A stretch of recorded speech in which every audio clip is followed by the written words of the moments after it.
ମିଛ ଦୁନିଆରେ ଗୋଟିଏ ସତ, ମିଛ ଦୁନିଆରେ ଗୋଟିଏ ସତ, ଜଗନ୍ନାଥ ସେ ମୋ ଜଗନ୍ନାଥ, ଜଗନ୍ନାଥ ସେ ମୋ ଜଗନ୍ନାଥ। तारी पारे से ही मारी पारे से ही, तारी पारे से ही मारी पारे से ही गोटिए हाथ, जगन्नाथ से ओ जगन्नाथ, जगन्नाथ से ओ जगन्नाथ।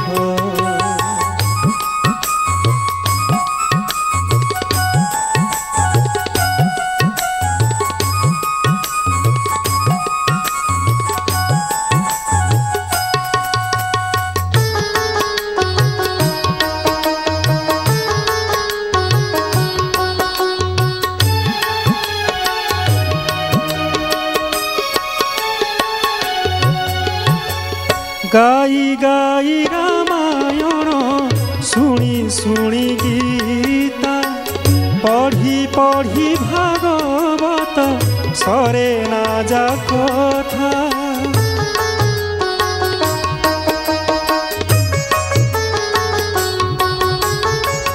गाई गाई रामायण शुणी शुणी गीता, पढ़ी पढ़ी भागवत सरे ना जा कथा। भजन जनान पुथि की पुराण, सबुठारे बीजे से ही प्रभु नारायण, सबुठारे बीजे से ही प्रभु नारायण। पतित उद्धार पाई, पतित उद्धार पाई उड़े जाने तो जगन्नाथ से ओ जगन्नाथ, जगन्नाथ से ओ जगन्नाथ।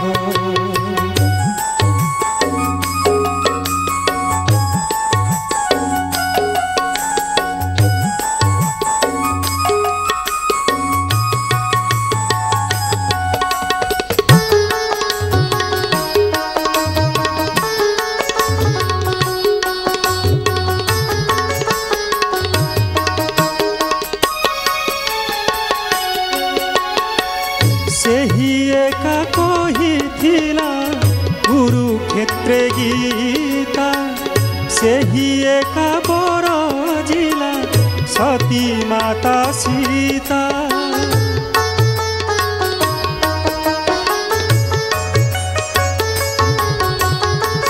सेही एका कहिथिला कुरुक्षेत्रे गीता, सेही एका बरजिला सती माता सीता।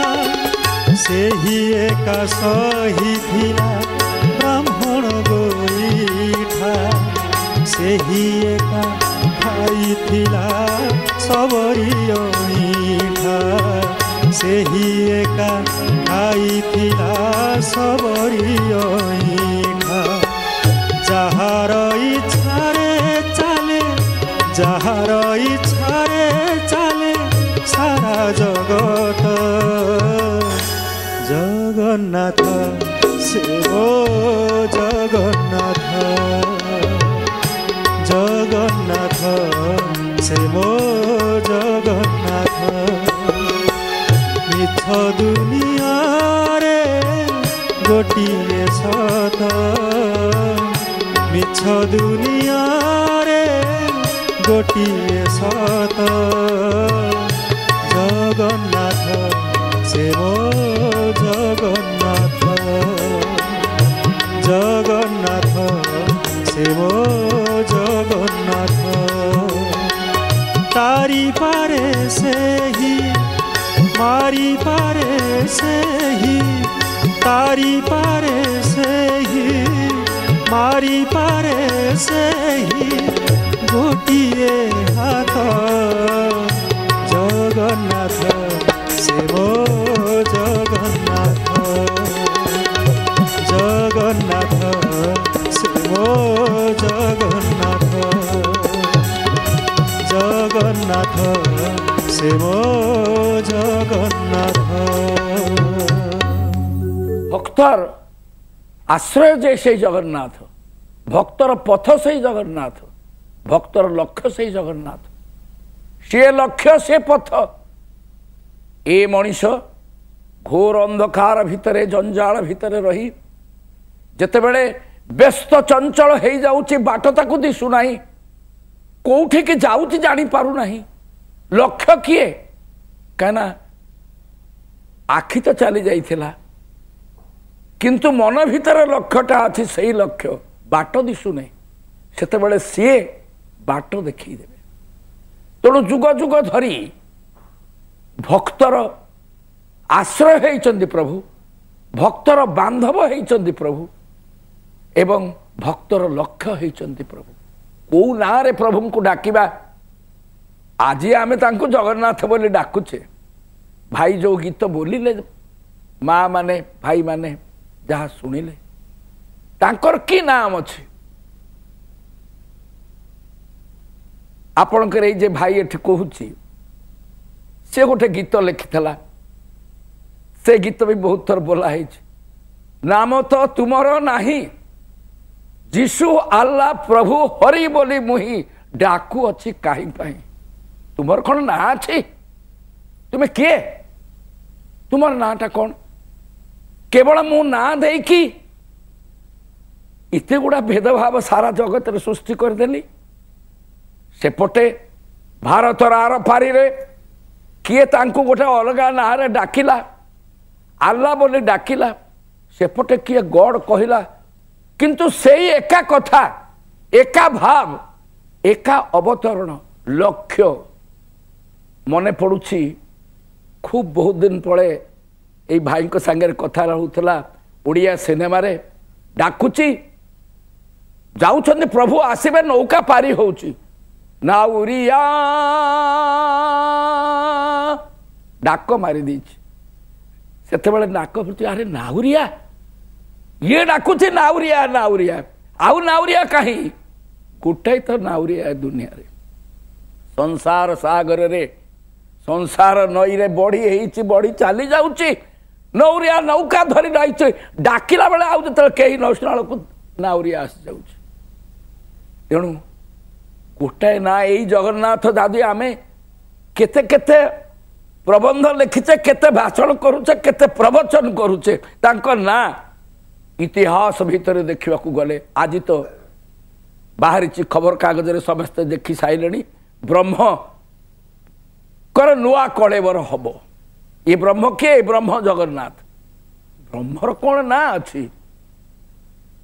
सुपर्णखा र नाक कान कटि जाइछि, सुपर्णखार नाक कान कटिकी ताकू लखण काटी देइछि, से रावण पाखरे बसिछि कांदुछि रटुछि। उपेन्द्र भंज ओडिशार कवि सम्राट वैदेश विलास लिखुचंती से रटिला सुपर्णखा कांदिला। तेणु रावण बुझौछि ब्रह्मर कर चरण नाही तेबे की अवज्ञा। अरे ब्रह्मर कौन कर चरण नाही? ब्रह्मर कौन हाथ अच्छी? ब्रह्मर कौन गोड़ अच्छी? किंतु ब्रह्म को कहीं अवज्ञा करने, ब्रह्म को धरिकी बस। तेणु तार जमती अवज्ञा नाही, तोर कर चरण नाही, तोर काटी देइछि नाक, तू कहीं चिंता करू? ब्रह्मर किछि नाम नाही। तेणु यही आज आम जहाँ को जगन्नाथ बोली कहूचे, किछि काल तले इतिहासर से पृष्ठा तले आमे तांको ना देइथिलु पुरुषोत्तम। से पुरुषोत्तम भगवान श्रीकृष्ण जहाँ कथा आमे शुणिले कुरुक्षेत्र युद्ध रे गीता कही सही गीता रे कवि भाव रे कहला बेलू आमर भी भाव आसुची। कवि आमर उपकार करछंती जेतेबेले आमे भक्ति विषय आलोचना करुचे, भाव विषय कहूचे, आमको साहाय्य कर। ऐठा खाई दे जाइछि से वैदेश विलास रे प्रथम थर पाई ओडिया जातिर कवि सम्राट उपेन्द्र भंज कहउचंती, जहाँ को परे हिंदी साहित्य जुठे बेर मिली बाहर थिला बरकोड़ी ओइठा बरकोड़ी सबरी गोटाकर जगिची प्रभु श्रीराम को ब्रह्म राम अवतार नहीं के आस ब्रह्म शिव कृष्ण अवतार नहीं आस ब्रह्म वामन अवतार नहीं के आसी तेरे द्वारे खड़ा एक जोगी भकत बर दे रे यही गीता बोलला बेले सिनेमा रे को काले रे पिला बेले सुधा भावता अरे मो द्वारे जोगी आसी रे भिक्षा देवी रे किए देवी भकत दे अरे बड़ी दे दे भकत बर दे दे ताकू सबू दे दे सब दीते तु करली गुरु से गुरु जगत गुरु सबू दबा तते देइछि तो नबा कहछ तू दबू नहीं तेणु से बड़ी ही आसची बामन ही आसची राम ही आसची कृष्ण ही आसची तार गोटे कि नाम आमे कहूच जगन्नाथ ओडिशार अन्य प्रांत समस्त तो जगन्नाथ डाकती कृष्ण कन्हैया डाकती यही कृष्ण कन्हैया मथुरा छाड़ी जरासंध बारंबार बारंबार आक्रमण कला बारंबार आक्रमण कला फल रे इतने रक्ताक्त समर है एते प्रजा गला से छाड़ी की चली गले द्वारका तांको कहले रणछोड़ जी रण छोड़ के चला गया तेणु सेठी से रणछोड़ एठी राम जी आहरी दक्षिण को आपण जिबे सेठी तांकर ना केती प्रकार बॉम्बे रे गणेश जी से किए गणेश तांकर यही जगन्नाथ जगन्नाथ जगतर नाथ जगतर पिता भक्तिर कौन डिस्क्रिप्शन भक्तिर वर्णना कौन भक्तिर व्याप्ति कौन भक्ति है मते जे सृष्टि करिछि मु जहा पाई दिटा खाउछि मु जहा पाई रछि ता प्रति कृतज्ञ हेबी तेणु एवं ता पर विश्वास रखिबी झड़ बतास खरा तरा जहा आसे से मोर कर्ता से मोर रखंता प्राचीन ओडिया भाषा रे रक्षा करता ताकू मु मने पकेबी एतिकी कले सूचना नाही तारी उपरे विश्वास रखिले आमरी पाखरे आसीब से भावग्राही जय जगन्नाथ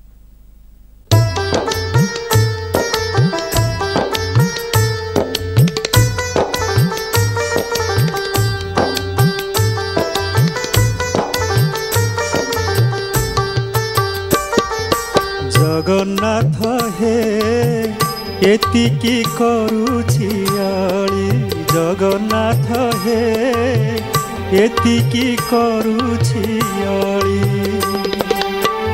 जीव जीवा बेले पासे होई उभा जीव जीवा बेले पासे होई उभा दिय श्रीपयर धूली जगन्नाथ हे एतिकी करुछि आली जगन्नाथ हे एतिकी करुछि आली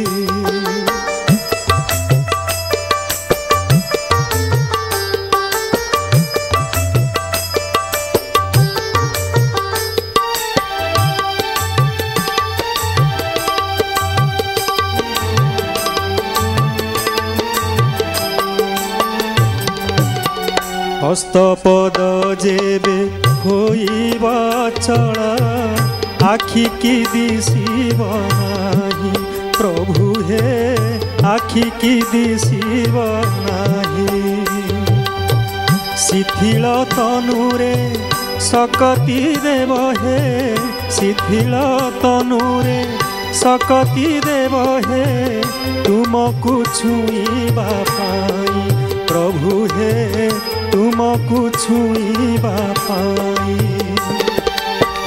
ए भव बंधन डोरी काटी देले ए भव बंधन डोरी काटी देले धरी विपाद कुंडाली जगन्नाथ हे एतिकी करुछि आली जगन्नाथ हे एतिकी करुछि आली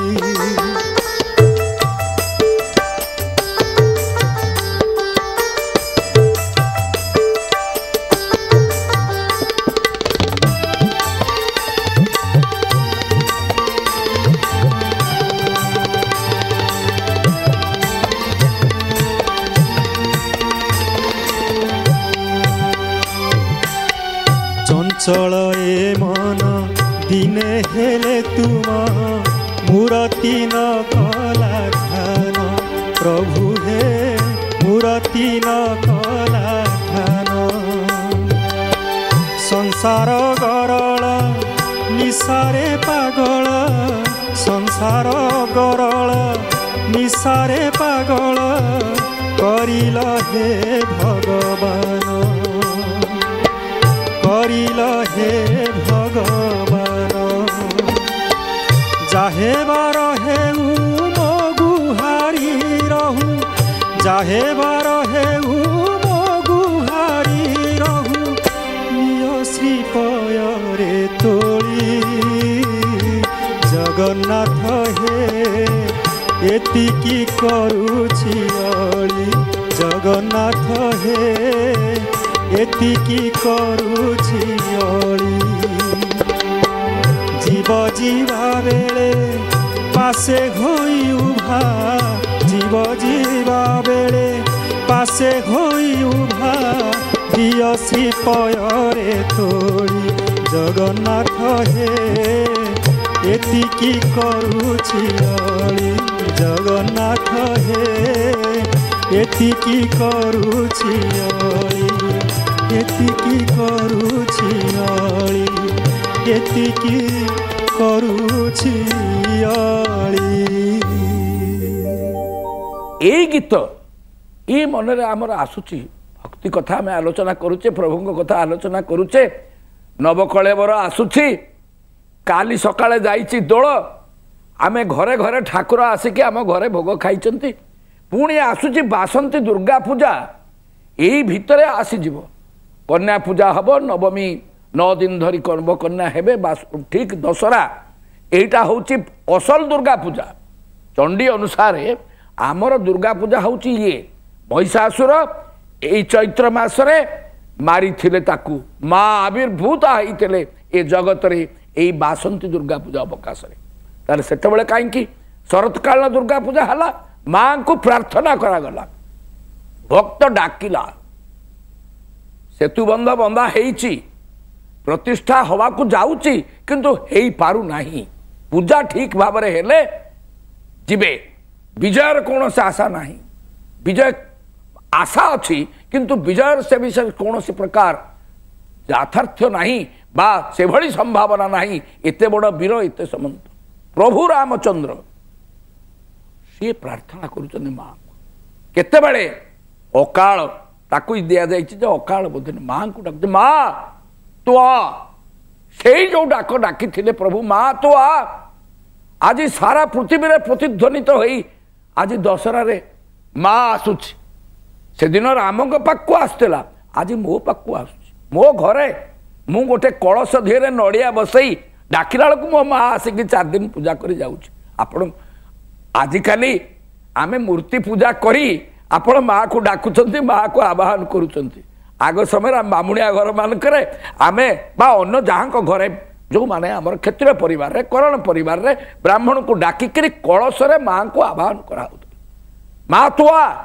तू रामचंद्र डाकी आसीथिलु तू भक्तर कामना पूरण करिथिलु एते गुड़ा पद्म फूल फुटला बेलू गोटे फूल चोरी कर नहीं गलु भक्त को परीक्षा करने पाई ने मो आखि तेणु मो प्रभु श्रीराम एया करिथिले बोली तू आसिलु आज से श्रीराम यही आरी भितर रामनवमी हम तेणु आम एमती बेले गीत आसर करिछे तार भितर राम ता भितर माँ दुर्गा जगन्नाथ भक्तिर संज्ञा कौन कौन से भक्ति आमे कौन कहीकि ये तो बुढ़ा लोक सब आमे वयस्क लोक हरि हरि हरि डाकिबा भक्तिर दरकार कौन कहीं प्रभु को मु डाकिबी मोर हाथ गोड़ चलवा जाके मु काम करी जो गले गली प्रभुंकर आवश्यकता कौन प्रभु तो जीवन रे प्रभु को डाकिबार प्रभु को अनुभव करिवार कथा हला तोर जहा कर्तव्य अरे युवक अरे कर्मरत व्यक्ति तो कर्म भितरे भगवान को अनुभव करिवु बी जस्ट तू तोर कार्य कला बेले तोर कर्म सहकर्मी मान सहित तोर पाखरे काम करुवा लोक मान सहित तोर परिवेश सहित प्रभु को लेकिन चाल तोर सत्य भितरे तोर व्यवहार भितरे प्रभु जदि अछंती डाकिबा दरकार नहीं। मु तो अनुभव करी डाकिले कौन हम जदि मु कार्य करी मो कार्य संतुष्ट थी मोर जदि हाथ पड़ुची मोर जदि चली जाइए आसबे सी आसिक देखा कर मो डंगा बुड़ी गला बेलू नाउरिया आसी मत रक्षा कर। तेणु भक्तर भगवान से भक्त को डाकिबा को दरकार पड़ो ना भक्त तांकु मने पकईकि सी तो सब बेले समस्ते मन में अच्छा तांकु रिमाइंड करवा आज्ञा आप मत कही मत चिन्हबेटी से आम बेले बेले कहूँ आपण मु आसला बेले चिन्हबे ना हाँ कहती गुरु माने अरे तू से करी ध्यान करूबू यही त्रिकुट उपर ध्यान करी प्रभु को चिंतु थबू हरि हरि हरि गुरु रूप में प्रभु को भाव चैतन्य महाप्रभु को जहाँ कर ताहले तो मुंडरे चिन्ह थिला तो मला बेले आसी चिन्हबे। अरे मु जदि मोर कार्य मन पकाउथि मोर जदि प्रभु ठारे मोर चित्त निरत रही प्रभु जो सत्य पाई राम है गले जो सत्य पाड़ी बामना भितर हेले जो सत्य एवं भक्त को रक्षा करने नृसिंह रूप में आसिले से प्रभु ता भक्त को चिन्ह हरि कार्य जे थाए ताकू से तारंती। जय जगन्नाथ।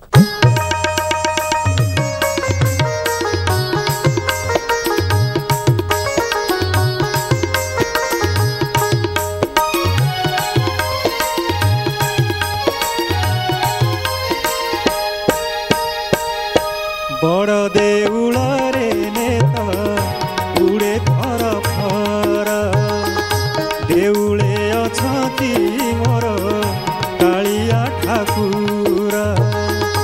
बड़ देउल रे नेता उड़े फर फर देउले अछती मोर कालिया ठाकुर।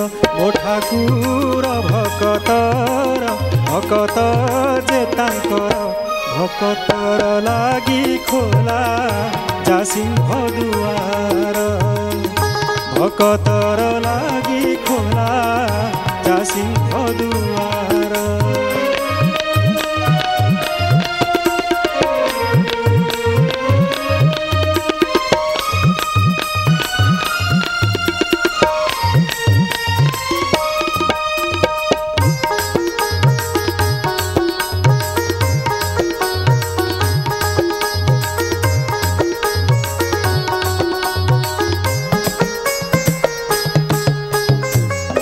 तांको दर्शन सुख जगते नाही सुखरे झरइलु से मुह चाही।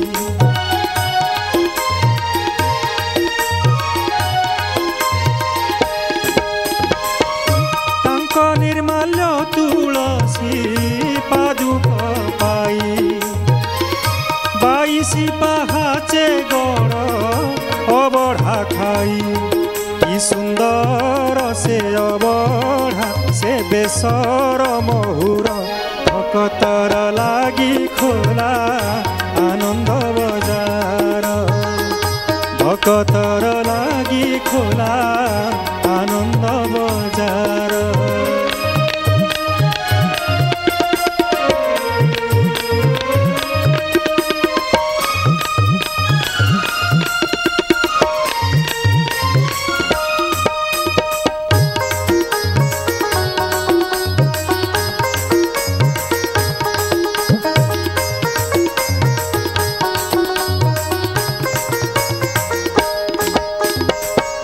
धूपरे दीपरे तो सनुहंती से जेते पूजा ठारू भक्ति रे भाव तांक सेते।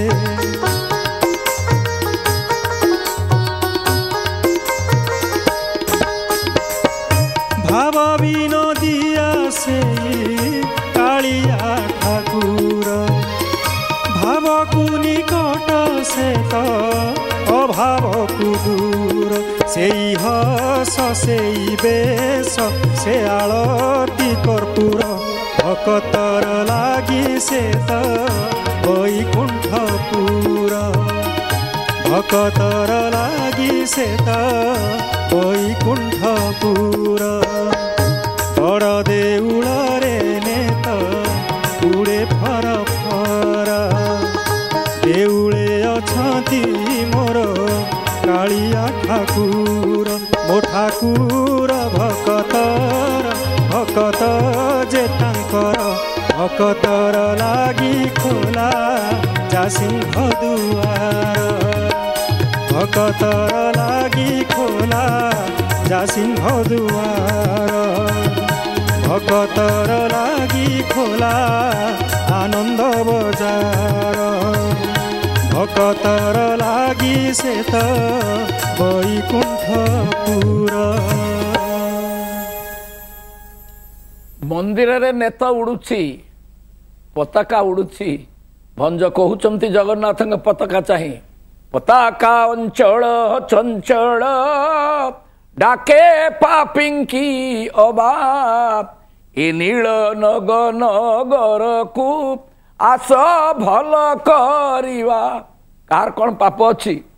ଏଠି ପାପର କବିରାଜ ବସିଛି ପୁରୀ ଶ୍ରୀମନ୍ଦିରରେ ପାପର ବସିଛି କବିରାଜ ପାପ ନେବା ପାଇଁ। କ'ଣ ଅଛି କୁହ କୁହ କି ପ୍ରକାର ପାପ ଅଛ? ଗୋହତ୍ୟା ବ୍ରହ୍ମ ହତ୍ୟା ଯାହା ଯାହା ସବୁ କରିଛ କିଛି ପାପ ରହିବ ନାହିଁ। ପୁରାଣ ମାନେ ବର୍ଣ୍ଣନା କଲେ ଯେତେବେଳେ ନୀଳ ମାଧବ ରୂପରେ ଆମର ପ୍ରଭୁ ଆପଣଙ୍କର ପ୍ରଭୁ ଜଗନ୍ନାଥ ଯେତେବେଳେ ବିଜେ କରିଥିଲେ ନୀଳ ମାଧବ ହେଇ ସେତେବେଳେ ସେ କିଏ କହୁଛି ସେ ପ୍ରସ୍ତର ମୂର୍ତ୍ତି ନୀଳମଣି ପଥର ମୂର୍ତ୍ତି ବା ଏକଦମ ପୁରା ଚକ୍ ଚକ୍ ଚକ୍ ଚକ୍ କରୁଥିବା ନୀଳ ବର୍ଣ୍ଣର ସେଇ ଯେଉଁ ମଣି ତାଙ୍କୁ ଦେଖିକିରି ସମସ୍ତେ ପାପ ମୁକ୍ତ ହେଉଥିଲେ ମୃତ୍ୟୁ ଆସୁନଥିଲା।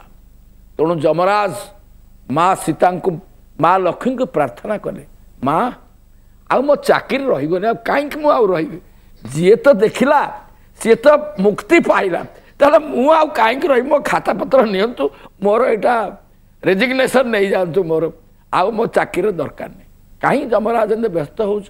ତାଙ୍କୁ ଯିଏ ଦେଖୁଛି ସେ ମୁକ୍ତି ପାଉଛି ଆଉ ମୋର ଆଉ କିଛି କରିବାର ନାହିଁ ନା। ଆଚ୍ଛା ମୁଁ ତାଙ୍କୁ କହିବି ନୀଳମାଧବ ଆସନ୍ତୁ ତାଙ୍କୁ କହିବି ମାର ଭୂମିକା ସବୁବେଳେ ସ୍ତ୍ରୀର ଭୂମିକା ସେଇଭଳିଆ ସେ ଶୁଣିବ ସେ ଚୁଗୁଲି କରିବନି ସେ ଟାଉଟର କରିବନି। ହଉ ହଉ ମୁଁ କହିକି ତୋତେ ଚାକିରିଟା ରଖିଦେବି ତୁ ଥୋଇ ଦେଇ ଯା କଦଳୀ କାନ୍ଦି ଆଉ ଟଙ୍କା ପଇସା ସେ କାମ ନୁହଁ।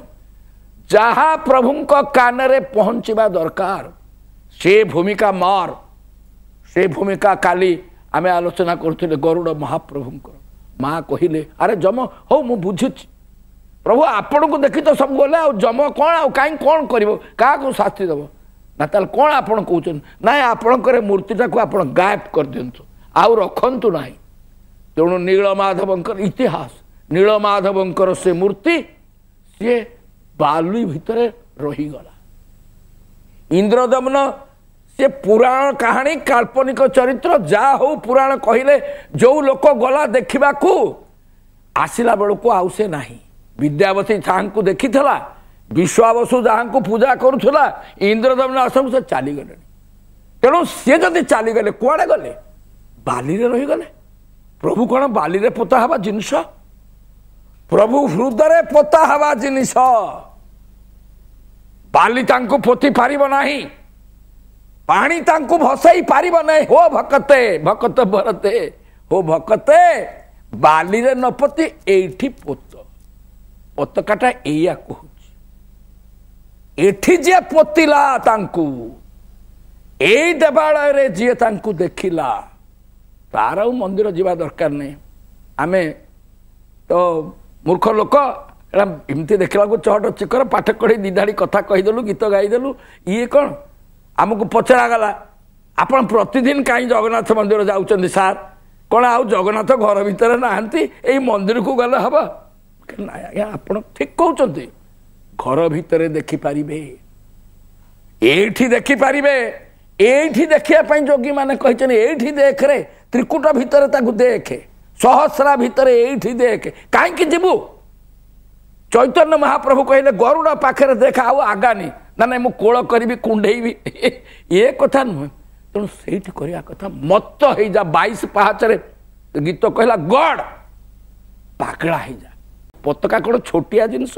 ପତାକା ପୁରା ଆମ ସମସ୍ତ ସଂସ୍କୃତି କି ପ୍ରଭୁର ବାର୍ତ୍ତାକୁ କହୁଛି। ହୋ ଭକତେ ଆସ काम कर संसार रु खस किंतु भल भाव खस एवं संसार भितर मज एवं मतवाला मो भाव हुओ। जय जगन्नाथ।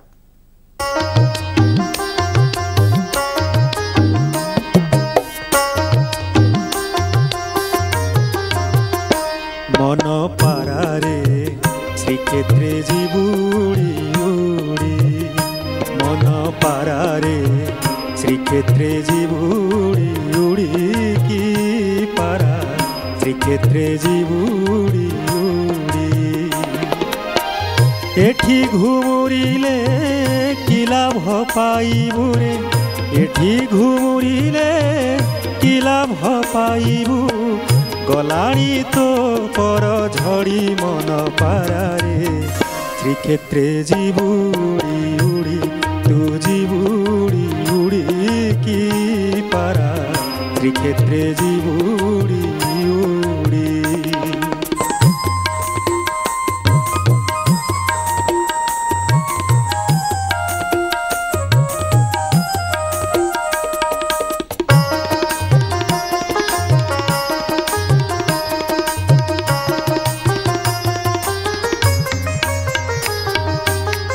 मनुआ कालिया मन मारी देई मनुआ कालिया मन मारी देई मौने बसीची सेठी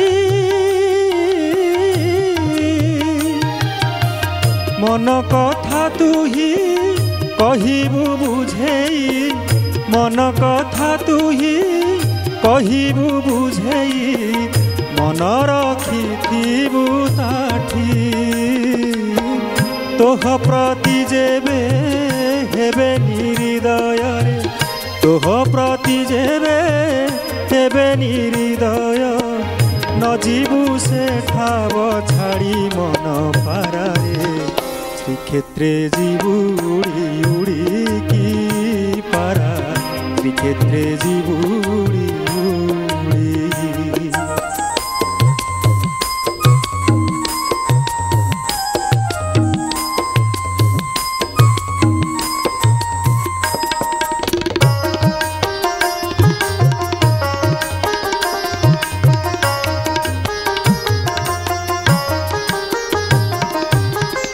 नरेन्द्रे स्नाहान करिबुरे पारा नरेन्द्रे स्नाहान करिबुरे पारा समुद्र रे देबु बुड़ा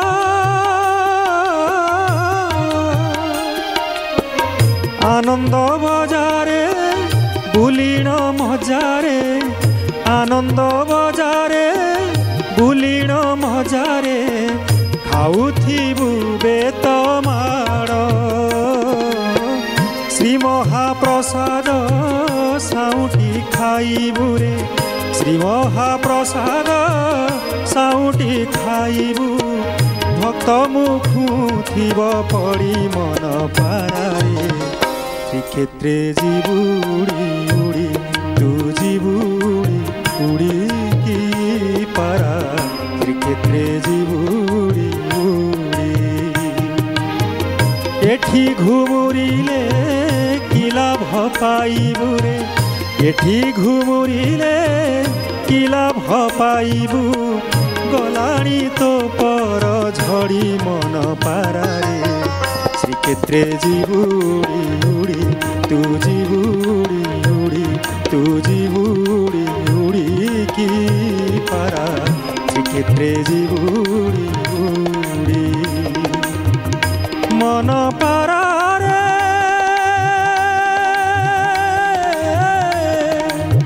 श्रीक्षेत्रे जीवुड़ी उड़ी तू जीवुड़ी उड़ी तू जीवुड़ी उड़ी उड़ी उड़ी।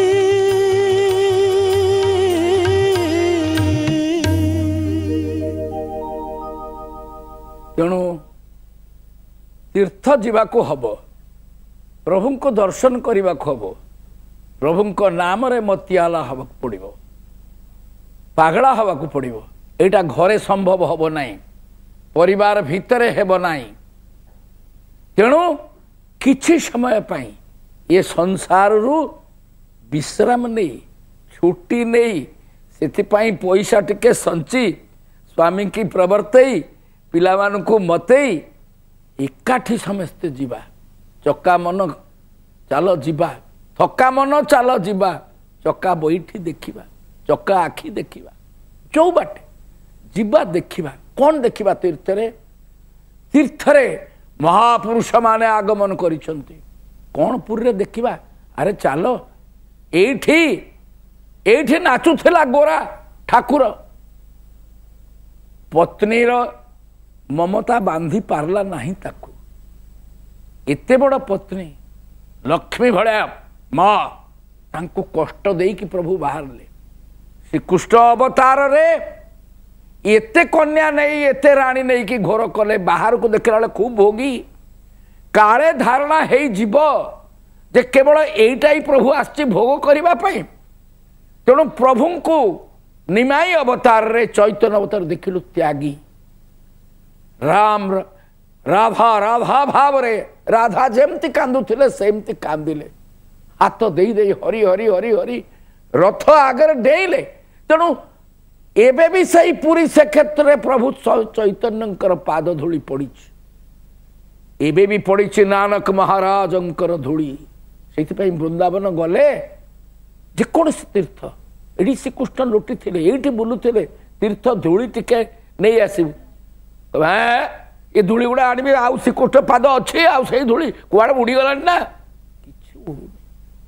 कि उड़ी ना एबे भी अयोध्या नई रे सरोजी रे गाधेला बेले से स्पर्श आसब मो प्रभु यही सरोज नई रे गाधे थिले गाधो गाधो स्वर्ग को चली जाई मो प्रभु जमुना यही जमुना रे मो प्रभु यही कूल रे ठिया होइथिला यही कूल रे बंशी बजाउथिला यही मो तीर्थ तीर्थ सही जोठी महापुरुष आसी लीला करिसंती जोठी पुराण कहूचे शास्त्र कहूचे से जीवंत भाव रे विराजमान करिछि एवं सेठी चली गले मनटा जो मन पारा ये पारा उड़ीब कौन पारा तो जाइए से बसीज पूरा ना मन पारा जो चगलिया मन स्त्री बदन पिला क्रंदन आ घरे रंधन ये सब तुरा ये पारा को पूरा बांधी बुंधी रख पारा को छुट्टी दरकार पारा एठू जो छुट्टी चलीज सेठी चल कि ना प्रभु तुम्हें यार आमी हे अंतर्जामी तुम्हें मु आउ के नहीं या पुणी आम ज्योतिष महाशय आज दिनर कौन कौन आपणकर सब अच्छी दिनचर्या से विषय टी आपन कहे सकाळटा भलरे कटू जय जगन्नाथ जय जगन्नाथ। ओम नीलांचल निवासाय नित्याय परमात्मने बलभद्र सुभद्राभ्याम जगन्नाथाय ते नमः।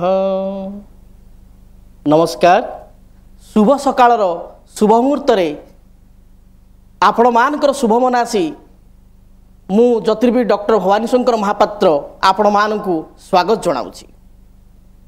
आसंतु जानिबा आज दिनर तिथि नक्षत्र एवं बार संपर्क रे। आज होछि 23 मार्च सोमवार चैत्र मास शुक्ल पक्ष मीन 9 दिन। आजिर तिथि चतुर्थी तिथि रात्र 2 घंटा 56 पर्यंत रहुअछि। आज दिन नक्षत्र द्विजा नक्षत्र रात्र 3 घंटा 11 पर्यंत रहुअछि एवं आज दिन चंद्र मेष चंद्र 60 दंड रहुअछि। आज चतुर्थी तिथि होइतिबारु आपण माने आज दिन रे मूलक अर्थात मूला को खाद्य हिसाब रे ग्रहण करंतु नाही तरकारी रे किंबा घांट रे मूला पकांतु नाही। जानिबा आज दिनर शुभ बेला संपर्क रे। आज सूर्योदय ठारू प्रातः 7 घंटा 28 पर्यंत शुभ समय रहुअछि। पुनश्च मध्याह्न 1 घंटा 16 ठारू मध्याह्न 2 घंटा 56 पर्यंत शुभ समय बा अमृत बेला रहुअछि। आज दिन रे अपराह्न 4 घंटा 26 ठारू रात्र 7 घंटा 22 पर्यंत शुभ समय बा अमृत बेला रहुअछि। आसंतु एबे जानिबा मेष ठारू मीन पर्यंत आपण मानकर राशिफल संपर्क रे। ସର୍ବପ୍ରଥମେ କାଳପୁରୁଷର ପ୍ରଥମ ରାଶି ମେଷ ରାଶି ସମ୍ପର୍କରେ। ମେଷ ରାଶିର ବ୍ୟକ୍ତିଙ୍କ ପାଇଁ ଦିନଟି ଅନୁକୂଳ ରହିବ। ରାଶିରେ ଚନ୍ଦ୍ରମା, ପାରିବାରିକ ଜୀବନ ସୁଖମୟ ହେବ। ଆଜି ଦିନରେ ଆପଣ ଦୂରଯାତ୍ରା କରିବେ। ଯଦି ପୂର୍ବରୁ କୌଣସି ଆର୍ଥିକ ସମସ୍ୟା ଲାଗି ରହିଛି ତାହା ଆଜି ଦିନରେ ଦୂରୀଭୂତ ହେବ। ମହିଳାମାନଙ୍କ ପାଇଁ ଦିନଟି ଅନୁକୂଳ ରହିବ। ଯେଉଁମାନେ ବିଦ୍ୟାର୍ଥୀ ପଢ଼ାପଢ଼ିରେ ବା ପ୍ରତିଯୋଗିତାମୂଳକ ପରୀକ୍ଷାରେ ଶୁଭ ନମ୍ବର ରଖିବେ। ଆପଣଙ୍କ ପାଇଁ ଟିପ୍ସ, ଆପଣ ଆଜି ଦିନରେ ବହି ଯାଉଥିବା ଜଳରାଶିରେ 9ଗୋଟି ରକ୍ତବର୍ଣ୍ଣର ମନ୍ଦାର ଫୁଲକୁ ପ୍ରବାହିତ କରନ୍ତୁ କିମ୍ବା ଗ୍ରାମ ଦେବତୀଙ୍କୁ ଦର୍ଶନ କରନ୍ତୁ। ପରବର୍ତ୍ତୀ ରାଶି ବୃଷ ରାଶି। ବୃଷ ରାଶିର କର୍ମଜୀବୀ ମହିଳାମାନଙ୍କ ପାଇଁ ଦିନଟି ଅନୁକୂଳ ରହିବ। ପାରିବାରିକ ଜୀବନ ସୁଖମୟ ହେବ। ଯଦି ଆପଣ ଦୂରଯାତ୍ରା କରିବା ପାଇଁ ଚାହୁଁଥାନ୍ତି ତେବେ ପୂର୍ବାହ୍ନ 7:22 ଠାରୁ 9:15 ମଧ୍ୟରେ ଦକ୍ଷିଣ ଦିଗ କିମ୍ବା ଦକ୍ଷିଣ ପୂର୍ବ ଅଗ୍ନିକୋଣକୁ ଦୂରଯାତ୍ରା କରନ୍ତୁ। ବୃତ୍ତିଗତ କ୍ଷେତ୍ରରେ ସଫଳତା ପାଇପାରିବେ। ବ୍ୟବସାୟୀମାନଙ୍କ ପାଇଁ ଦିନଟି ଅନୁକୂଳ ରହିବ। ଆଜିର ଦିନରେ ଆପଣ ଘରୁ ଯେତେବେଳେ ଦୂରଯାତ୍ରା କରୁଛନ୍ତି ବା ଘରୁ ଯେତେବେଳେ ବାହାରକୁ ଯାଉଛନ୍ତି କିଛି ଅତର ନିଜ ସାର୍ଟ ଉପରେ ଆପଣ ପକାଇ ବା ଛିଞ୍ଚି ଆପଣ ଯାଆନ୍ତୁ। ଦେଖିବେ ପ୍ରତ୍ୟେକ କାର୍ଯ୍ୟ ଆପଣ ସୁରୁଖୁରୁରେ କରିପାରିବେ। ପରବର୍ତ୍ତୀ ରାଶି ମିଥୁନ ରାଶି। ମିଥୁନ ରାଶିର ବ୍ୟକ୍ତିଙ୍କ ପାଇଁ ଲାଭ ସ୍ଥାନରେ ବା ଏକାଦଶ ସ୍ଥାନରେ ଚନ୍ଦ୍ରମାଙ୍କର ସ୍ଥିତି। ପାରିବାରିକ ଜୀବନ ସୁଖମୟ ହେବ। ଆଜି ଆପଣ କର୍ମକ୍ଷେତ୍ରରୁ ଅର୍ଥ ବା ଧନ ଲାଭ କରିବେ। ଯଦି ପୂର୍ବରୁ ପଡ଼ୋଶୀମାନଙ୍କ ସହିତ କୌଣସି ମତଭେଦ ବା ମତ ପାର୍ଥକ୍ୟ ରହିଛି ତାହା ଆଜି ଦିନରେ ଦୂରୀଭୂତ ହେବ। ବନ୍ଧୁବାନ୍ଧବଙ୍କ ଗହଳରେ ଅପରାହ୍ନ ସମୟରେ ଆପଣ ଦିନଟିକୁ ଆମୋଦ ପ୍ରମୋଦର ସହିତ ଅତିବାହିତ କରିବେ। ଆଜି ଦିନରେ ଆପଣ ଅର୍ଥ ସଞ୍ଚୟ କରନ୍ତୁ। ଦିନଟି ଆପଣଙ୍କ ପାଇଁ ଲାଭଦାୟକ ରହିବ।